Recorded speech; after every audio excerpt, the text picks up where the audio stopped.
Friends, welcome to Teachers Empire. आज की इस वीडियो लेक्चर में मैं डिस्कस करूंगा उत्तराखंड ओपन यूनिवर्सिटी के बीए के सिलेबस को, जो कि इम्पोर्टेंट होगा स्पेशली एलटी और लेक्चरर वालों के लिए जो कि इंग्लिश सब्जेक्ट से जिन्होंने भरा है। तो चलिए शुरुआत करते हैं आज की सिलेबस को। इसमें मैं केवल इंपॉर्टेंट वर्क्स और उनके राइटर ही डिस्कस करूंगा। इन सभी में इंपॉर्टेंट ये होगा कि जो भी राइटर हमारे बीए के सिलेबस में उत्तराखंड ओपन यूनिवर्सिटी में लगे हैं और उनके कौन कौन से वर्क इसमें लगे हैं, वो चीज़ इंपॉर्टेंट होगी। तो चलिए शुरुआत करते हैं। मैं ये बीए थर्ड ईयर का सिलेबस डिस्कस कर रहा हूँ। उसका कारण ये है कि क्योंकि बीए फर्स्ट ईयर और सेकंड ईयर में यहाँ पे ज़्यादातर ग्रामर वाला पोर्शन है। वो भी मैं आपको कभी दिखाऊंगा कि ग्रामर में कौन कौन से टॉपिक बीए फर्स्ट ईयर में कवर किए गए हैं। वो मैं अपनी नेक्स्ट वीडियो में ज़रूर आपको दिखाऊंगा। तो पहले मैं राइटर्स और जो उनके वर्क हैं जो कि इंपॉर्टेंट होते हैं, एमसीक्यू इन फॉर्म से बनते हैं। जितने भी चैप्टर्स इसमें लगे हैं, जितने भी वर्क इसमें लगे हैं, इनसे एमसीक्यू बनने के चांसेस रहते हैं।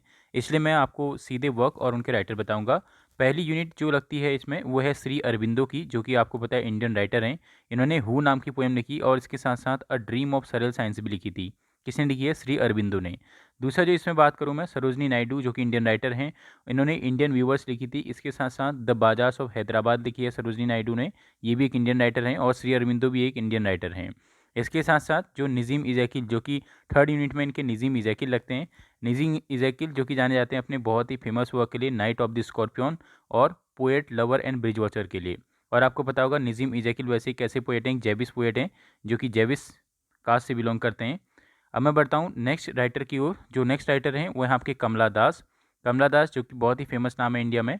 माई ग्रैंड मदर्स हाउस और द सनशाइन कैट इनके वर्क हैं। और कमला दास, जिनको कि हम लोग कन्फेशन पोएट भी कहते हैं, और कमला दास भी एक इंडियन राइटर हैं। और सबसे इंपॉर्टेंट बात क्या है यूयू के सिलेबस में, कि इसमें इंडियन राइटर को पहले वरीयता दी गई है।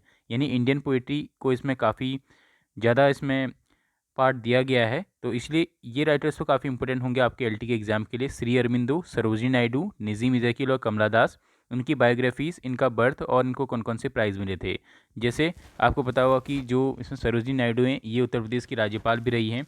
इसके साथ साथ जो कमला दास हैं, इनको आपको पता है कन्फेशन पोएट के नाम से जाना जाता है। और कमला दास के बहुत सारे वर्क हैं, जैसे माई ग्रैंड मदर्स हाउस हो गया। और कमला दास का वर्क आपको पता होगा कि 12th और 11th की क्लास में भी लगता है कमला दास का वर्क।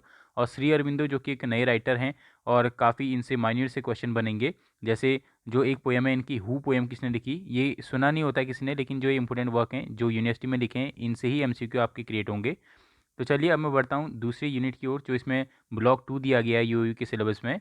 वो आपका प्री रोमांटिक पोइट्री की बात कर रहा है। प्री रोमांटिक का मतलब आप जानते होंगे, यानी 1798 से पहले के ये पोएट्स होंगे। इसमें आपका शेक्सपियर आते हैं, आपको पता है एलिजाबेथन एज से बिलोंग करते हैं।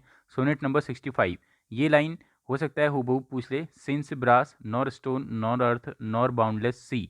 ये सोनेट नंबर 65 की लाइन्स हैं जो कि शेक्सपियर ने लिखी हैं।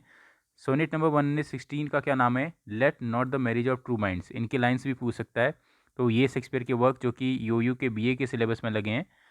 मैं अगर बात करूं यूनिट 6 की, यूनिट 6 में आपके जॉन डन लगते हैं। जॉन डन जो कि मेटाफिजिकल पोएट हैं। और अ वेलिडिक्शन फॉरबिडिंग मॉर्निंग और द कैननाइजेशन, ये दो इनकी पोएम है। और ये दोनों पोएम शायद 1633 में पब्लिश हुई हैं। आप एक बार चेक कर लीजिएगा और मुझे कमेंट बॉक्स में कंफर्म करके बताएं। और इसके साथ साथ अ वेलिडिक्शन फॉरबिडिंग मॉर्निंग का आप मुझे जॉनर भी बताएंगे कि ये बैलेड है या एलिजी है। मैं बढ़ता हूँ अब नेक्स्ट वर्क की ओर, जो कि जॉन मिल्टन का है। जॉन मिल्टन जो कि आपको पता है इनको कॉमनवेल्थ एज का लास्ट राइटर कहा जाता है। और हाउ सून हैज़ टाइम और when I consider how my light is spend.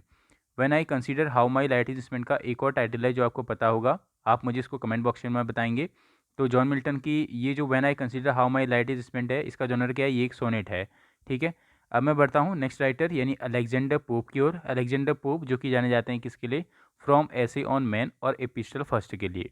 From essay on man किसने लिखा था? अलेक्जेंडर पोप ने। और इसके साथ साथ एपिस्टल 1 किसने लिखा था? अलेक्जेंडर पोप ने ही लिखा था। ध्यान रखिएगा यहाँ पे है तो ये ऐसे ऑन मैन, लेकिन ये है क्या? वास्तव में एक पोएम है। आप देख सकते हैं प्री रोमांटिक पोइट्री लिखा है यहाँ पे। तो इसलिए ये क्या है? एक पोएम है। कौन सी? फ्रॉम ऐसे ऑन मैन। इसका जॉनर आपसे पूछ सकता है। अब मैं फिर से कह रहा हूँ, आपने अभी तक वीडियो देख ली है तो आपने अभी तक लाइक नहीं करा है तो आप लाइक ज़रूर कर दीजिए वीडियो को। और क्योंकि आपको पता है जैसा रिस्पॉन्स आपका होगा वैसे ही यहाँ से भी रिस्पॉन्स होगा। और काफ़ी आप देख रहे हैं पेडागोजी में किस प्रकार से मैं एफर्ट कर रहा हूँ, तो आपको अप्रिशिएट करना चाहिए। और आप लाइक करिए और शेयर करिए। जितने ज़्यादा शेयर होंगे उसी हिसाब से मैं पेडागोजी के क्वेश्चन भी लाऊंगा। आप समझ सकते हैं उन क्वेश्चन को कलेक्ट करने में टाइम लगता है, और वो भी टॉपिक वाइज। अगर आप भी करें, चाहे आप किसी दूसरी वीडियो से क्यों ना लें, लेकिन आप टॉपिक वाइज कैसे ला सकते हैं मैं आपको एक कंसाइज वे में उनको दे रहा हूँ। तो इसलिए आपका फ़र्ज़ है कि आप लाइक और कमेंट जरूर करें। कैसी वीडियो आपको लग रही है कमेंट में आप कुछ भी लिखें। इससे होता क्या है कि वीडियो थोड़ा बहुत ट्रेंडिंग में आएगी और आपको पता है उत्तराखंड की पेडागोजी जिस तरीके से इस चैनल में चल रही है उस तरीके से अभी तक तो कोई चैनल मैंने भी नहीं देखा जिस तरीके के यूकेएसएससी के पैटर्न के बेस पे मैं क्वेश्चन ला रहा हूँ। तो चलिए आप इसको लाइक करिए, इंग्लिश वाली खासतौर पर। बढ़ता हूँ अब मैं ब्लॉक नंबर 3 की ओर। Romantic poetry. रोमांटिक पोइट्री भी है आपके यूयू के सिलेबस में। रोमांटिक पोइट्री आप जानते हैं यानी 1798 के बाद की बात होगी यहाँ पे रोमांटिक पोइट्री में। जैसे इसमें आपके 3 राइटर मेन हैं, वर्ड्सवर्थ, शैली और कीट्स। और आपको पता है वर्ड्सवर्थ, कॉलेरिज और कीट्स आपको पता है ये कौन से, इनको हम लोग लेक पोएट्स भी कहते हैं, वर्ड्सवर्थ, कॉलेरिज और कीट्स को। और अगर मैं बात करूँ विलियम वर्ड्सवर्थ की तो the world is too much with us और द सोलिटरी रैपर।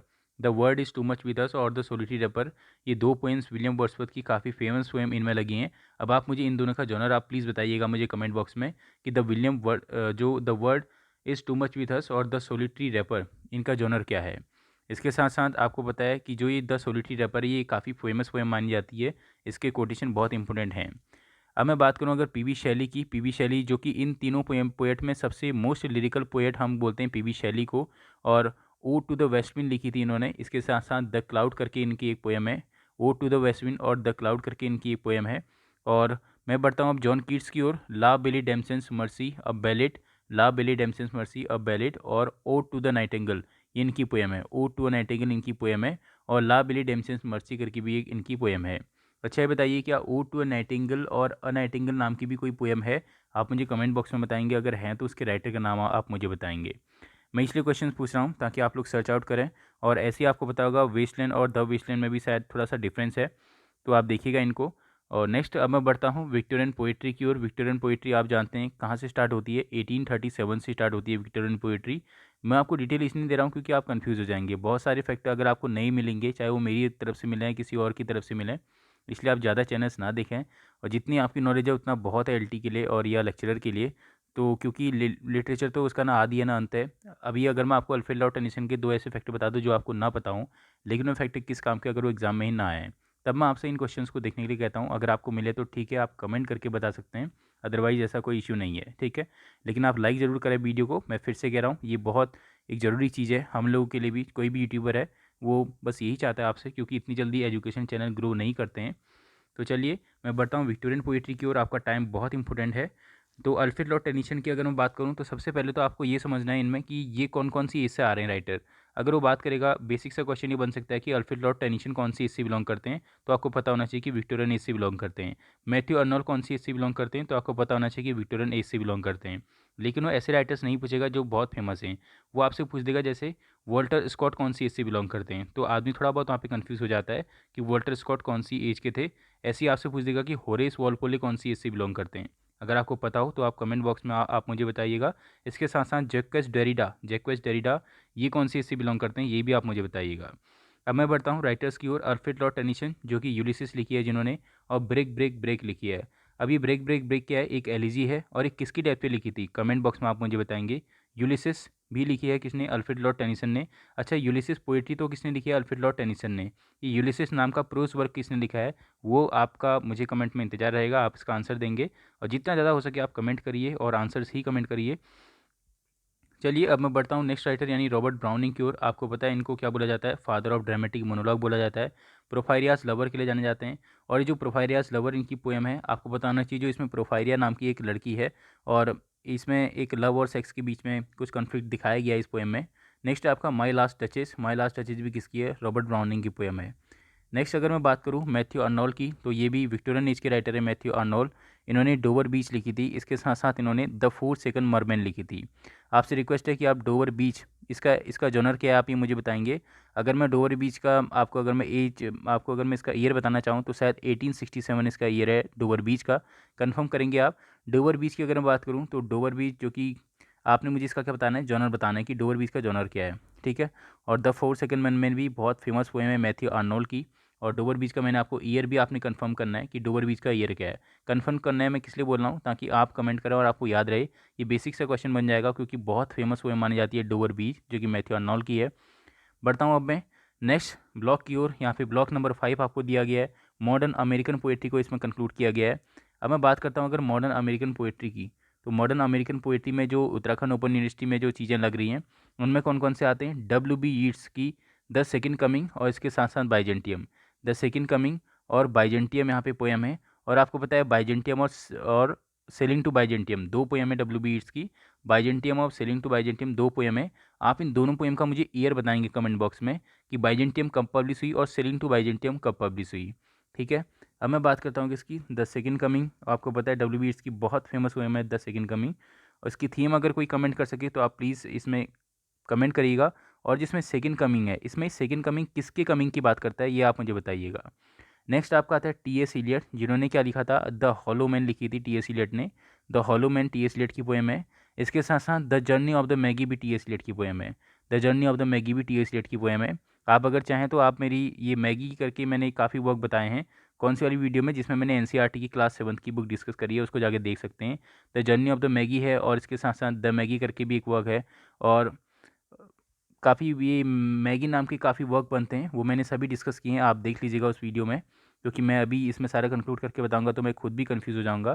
तो the journey of the Maggi जो पोएम जो लिखी है वो किसने लिखी है, टी एस इलियट ने लिखी है। ऐसी एक द जर्नी ऑफ द मेजाई करके या द मेजाई करके प्रोज वर्क भी है। ठीक है, तो आप उसको उस वीडियो में ज़रूर देखिएगा, मैं उसका लिंक डिस्क्रिप्शन में आपको दे दूँगा, वहाँ से आपको वो चीज़ मिल जाएगी। अब मैं बात करता हूँ किसकी, इमिली डिकेंसन की, जो कि एक अमेरिकन राइटर हैं। सक्सेस इज़ काउंटेड स्वीटेस्ट और because I could not stop for death, ये किसके वर्क है, इमिली डिकेंसन के वर्क हैं। अब मैं बात करूँ अगर आपसे क्वेश्चन किस तरीके के बनेंगे, टी एस इलियट और डब्ल्यू बी ईट्स, आपको पता होना चाहिए कि टी एस इलियट इंग्लैंड से अमेरिका आए थे या अमेरिका से इंग्लैंड आए थे, ये आपको पता होना चाहिए। इसी से बेसिक क्वेश्चन बनेगा कि कौन से पोएट अमेरिका से इंग्लैंड आए थे। ऑप्शन में आपको दे देगा इमिली डिकिंसन सबसे पहले देगा वो, ताकि आपको कंफ्यूज कर सके। और डब्ल्यू बी ईट्स भी आपको दे देगा। डब्ल्यू बी ईट्स आपको पता होना चाहिए कि एक आयरिश राइटर हैं। कहाँ हैं, आयरिश राइटर हैं, और इनका जो बर्थ हुआ था वो डब्लिन में हुआ था इनका बर्थ। ठीक है, लेकिन इनकी डेथ कहाँ हुई थी, ये बड़ा रोचक तथ्य है। इनकी डेथ कहाँ हुई थी, आप मुझे कमेंट बॉक्स में बताएंगे कि डब्ल्यू बी ईट्स की डेथ कहाँ हुई थी। ठीक है, अगर मैं बात करता हूँ किसकी, इमिली डिकिंसन की, तो ये भी इनकी जो ये पोएम है because I could not stop for death, ये काफ़ी इंपॉर्टेंट पोएम है। तो टी एस इलियट का आप मुझे बताएंगे और डब्ल्यू बी ईट्स की आप मुझे डेथ बताएंगे कि कहाँ हुई थी। तो ये कुछ क्वेश्चन जो मैं आपके लिए छोड़ जा रहा हूँ। तो अगर मैं बढ़ता हूँ इसके नेक्स्ट चैप्टर की ओर। लर्नर्स, वीडियो लंबी होने की वजह से मैं इसको दूसरी वीडियो में कवर करूँगा, तब तक आप इसको लाइक करिए और शेयर करिए। थोड़ा बहुत सपोर्ट जो आपकी तरफ से मिल सकता है प्लीज़ आप करें, और कमेंट करें आप ज़्यादा से ज़्यादा, जितने भी चीज़ें मैं पूछ रहा हूँ आप कमेंट करें। उससे क्या होगा, कमेंट जितने भी लोग देखते हैं उनके भी डाउट क्लियर होते हैं। ठीक है लर्नर्स, थैंक यू।